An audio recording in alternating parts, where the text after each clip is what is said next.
Hello everybody. Di video kali ini akan membahas tentang Mitra Adi Perkasa ya, di mana salah satu perusahaan yang mempunyai lisensi untuk memasarkan ya brand-brand terkenal seperti Starbucks, seperti Soho, seperti ya Zara dan lain-lain. Jadi kita bahas ulas dari public expose-nya ya. Jadi uraian singkat ya dari laporan keuangannya. Dan ini public expose baru rilis di Juli ya, di Juli akhir kemarin, dan di Agustus mereka melakukan public expose ya. Jadi kalau teman-teman melakukan mengikuti public expose itu bisa ya, bisa tanpa memiliki sahamnya itu bisa. Beda dengan RUPS yang wajib ya mempunyai baru bisa ikut. Kalau public expose bisa semuanya ikut. Dan ini Mitra Adi Perkasa dengan gerai retail mencapai 2000 ya, 2000 something ya di Juni ya, di Juni 2022, 2800 tersebar ya di 6 negara ya, Indonesia, Vietnam, Thailand, Filipina, Singapura, Malaysia, lebih dari 80 kota. Terus sales point MAPI di 2021 dalam setahun ya, 3.000 penjualan di Indonesia masih yang paling terdepan ya dari 6 negara ya. Baru disusul oleh Filipina, Thailand dan Vietnam. Merek eksklusif di Indonesia ada 100 sendiri. Dan kalau kita lihat dari beberapa brandnya, yaitu ada Yara, ada Digimap, ada juga Converse, ada yaitu Reebok, New Balance ya. Ini salah satu ya beberapa brand-brand mereka ya. Cuman mereka merasa adanya tantangan atau untuk 2022 ini, jadi di samping juga adanya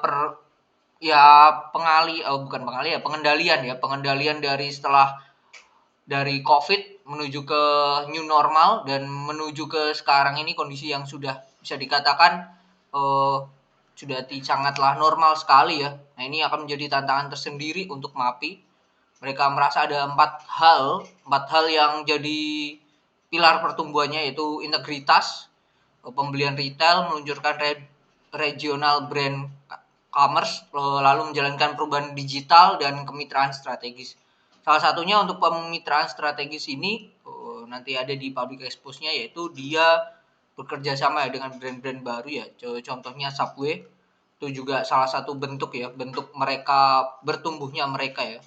Dan juga kalau ini ya perubahan digitalnya ya, mereka meluncurkan Map Club for apps untuk branding shopping. Ada Map Club Point, ada Gajah Pay, situs online dan kawan-kawannya di sini.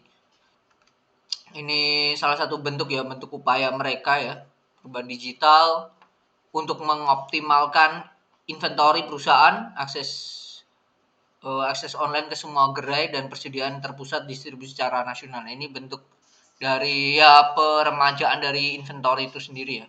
Terus dari teknologi Blue Tab ini juga online to offline, membantu pembeli online untuk mendapatkan pengiriman lebih cepat. Lalu nah ini kemitraan bisnis ya, di mana kemitraan jangka panjang dengan Food Locker di Filipina, Thailand dan Filipina, Indonesia juga.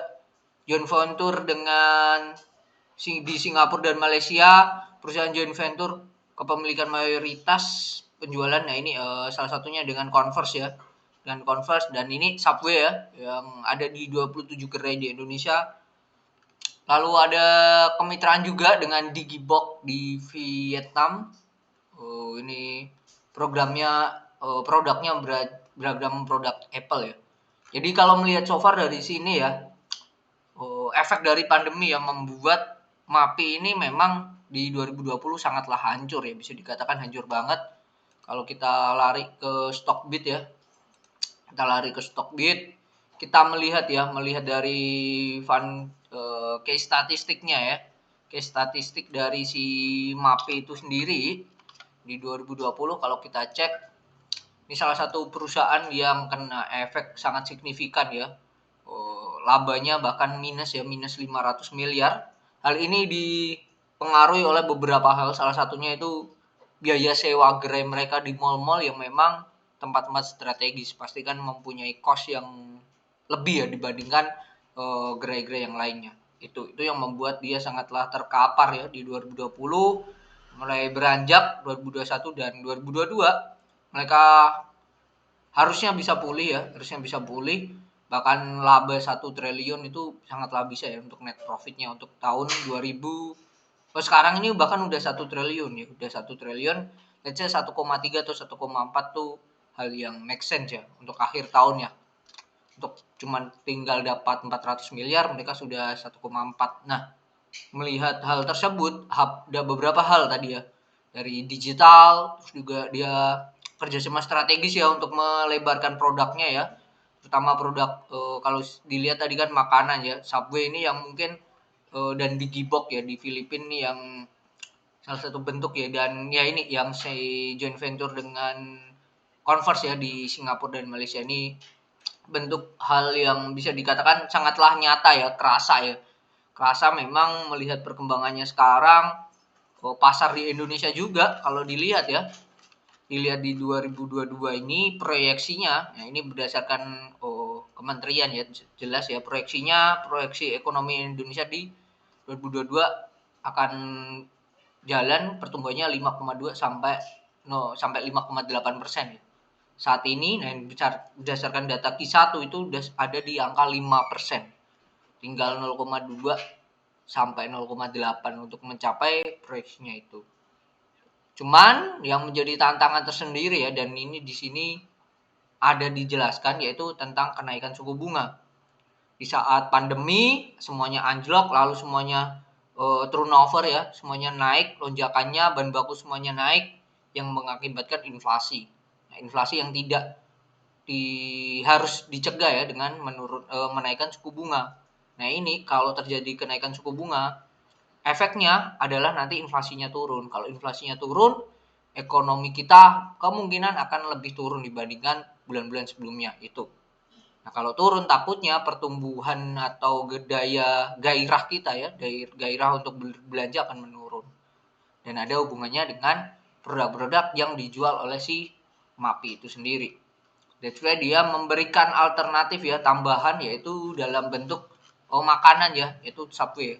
Jadi kalau mungkin alat-alat atau pakaian ya, termasuk kebutuhan yang tidak mungkin dirasa tidak terasa ya, tapi kalau makanan bagi beberapa orang kan kadang kayak oh ini fan-fan aja masih bisa dikonsumsi gitu, tidak harus yang sangat dikurangi gitu.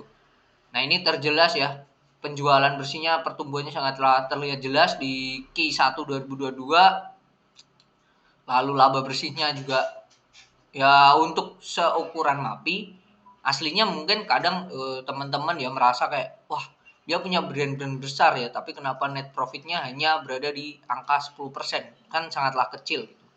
Kalau menurut saya efek dari tempat cost-nya mereka ya, terutama biaya sewa di gerai-gerai itu yang membuat marginnya tidak bisa tinggi ya, tidak bisa setinggi perusahaan lain. Nah, ini kalau teman-teman lihat gross profit-nya tuh di angka 45. Kalau video kemarin tentang Cleo, gross profit di angka 45 sampai 50, dia berhasil net profit di atas 25. Sedangkan MAPI gross profit 45 tapi net profitnya hanya di angka 7%. Nah, ini kan bisa dikatakan jelek. Saya akan mengatakan iya. Tapi perlu dicek lagi oleh teman-teman, kita tidak bisa compare ya dengan perusahaan manufaktur, itu termasuk manufaktur ya, si Cleo dengan perusahaan MAPI ini yang identik. Mereka tidak tidak bikin produk, mereka lebih ke dalam tanda kutip reseller ya. Lebih ke reseller brand-brand yang sudah terkenal di dunia, bahkan dibawa ke Indonesia sendiri oleh si MAPI. Itu jadi angka 10%, bahkan dia kalau perusahaan bisa net profit 10% itu sangatlah make sense sih. Masih tahap yang wajar dan itu hal yang oke-oke aja gitu. Tapi kalau sudah mulai 5%, nah itu pastinya ada beban yang ada antara dua hal. Bebannya yang naik sangat signifikan atau perusahaan tidak bisa menekan dari ya efisiensi pengeluaran, atau yang kedua memang salesnya sedang tidak jalan atau penjualannya sedang tidak jalan. Karena apa? Balik lagi ke tadi, penekanan inflasi itu dengan naikin suku bunga. Itu sih so far kalau melihat seperti ini ya. Kalau kita melihat untuk long ya, untuk long perusahaan MAPI, let's say 5 tahun deh, 5 tahun ke depan akan seperti apa? Menurut saya akan berada di situ-situ aja gitu. Akan berada di situ-situ aja, net profit mereka tidak akan setinggi wow perusahaan-perusahaan lainnya. Let's say masih stabil di angka 10, paling tinggi mungkin maybe di angka 12%. Nah, kalau kondisi sekarang MAPI sendiri ya, PI-nya itu di angka 8%. 8,65 dengan PBV udah sangat mahal ya 2,6. Nah, apakah masih bisa ada potensi upside lagi? Kalau secara tahunan perusahaan ini udah naik 46%, 62%, sorry. Udah naik 62%, sangatlah tinggi gitu.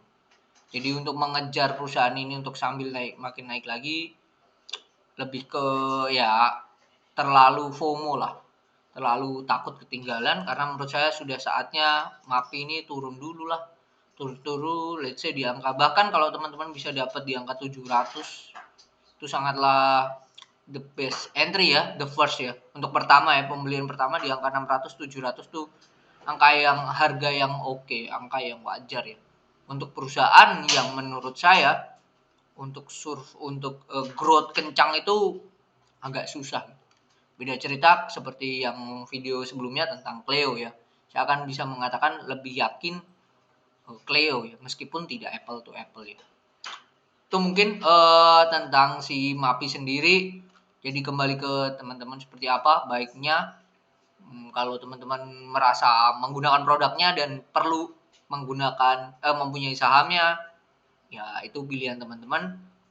Dan jika merasa masih ada potensi upside-nya, tidak setuju dengan statement atau insight saya tadi, bisa dituliskan di kolom komentar dan kita bisa berdiskusi lebih perihal pandangan tentang si MAPI itu sendiri. So far perusahaannya kalau sekilas ya dilihat oke-oke aja, growth-nya mungkin terbatas. Jadi itu yang membuat saya sampai sejauh ini kemungkinan besar untuk invest di MAPI tidak akan saya lakukan. Oke, mungkin itu pembahasan singkatnya mungkin ya tentang public expose dari MAPI. Next besok ya saya akan ulas dari segi laporan keuangannya seperti apa. Apakah net profitnya aslinya bisa naik kencang, tapi karena bebannya yang luar biasa atau gimana? Nah nanti bisa lebih detail ya di video esok hari tentang laporan keuangan atau tentang fundamental dari si MAPI itu sendiri. Oke, see you dan semoga teman-teman sehat selalu. Bye bye.